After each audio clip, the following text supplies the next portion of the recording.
The beauty of a FogLifter is that it kind of sits on both sides of a relationship, right? Enterprises as well as services. So the service provider, has a different view of your question than the actual consumer of the services. The beauty of FogLifter is that it provides that support and that visibility to both sides. So let's start with the actual service provider. Where they're bleeding money often is very similar to what the consumer of their service is bleeding money on. It's about building a relationship between those two and telling the truth to both of them.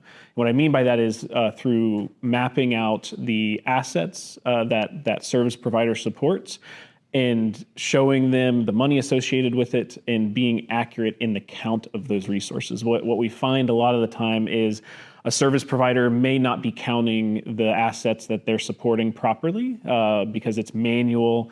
It takes way too much time for them to actually do the counts themselves.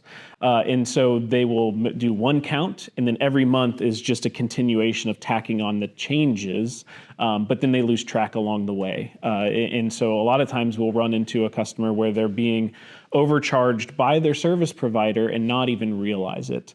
And then the other end, we've also found that you have service providers who, again, doing the same exact thing, realize that they are actually undercharging their customer because the counts that they are doing, again, are not accurate. So that's where the money is bleeding from on both sides of the aisle. From a actual vendor perspective, sometimes they are undercharging their customer, and so they're losing money. And then on the actual service consumer side, they're bleeding money because they're being overcharged. So the beauty of FogLifter is that it makes sure that both of those, the service provider and then the service consumer, agree on what those numbers are, what the invoice should and shouldn't be for the services provided, and it allows both of them to sleep well at night knowing that neither side is bleeding money.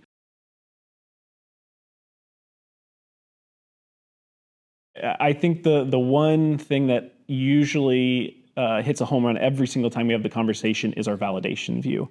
There's one thing that FogLifter does really well, which is collecting data and showing it to them in reports, but a lot of tools do that for them as well. And so that's that's cool that you do that. The thing that pushes it over the edge to say, oh, I need that tomorrow, often is the validation view that actually takes the data we collect and present back to them and compare it to other sources of data that allows, in the same type of relationship I was describing previously, a service provider on one side and a service consumer on the other side actually mediating the differences that they see between their reporting and come to a conclusion together. It allows our customer to interact with our tool way more than just reviewing reports, but to actually mediate differences between the actual, again, service provider and the service consumer to get to an agreement that is what I should be billed for, or even, it doesn't even need to be an invoicing dispute, but instead just an asset dispute of how many of those things do I have. Getting agreement between that,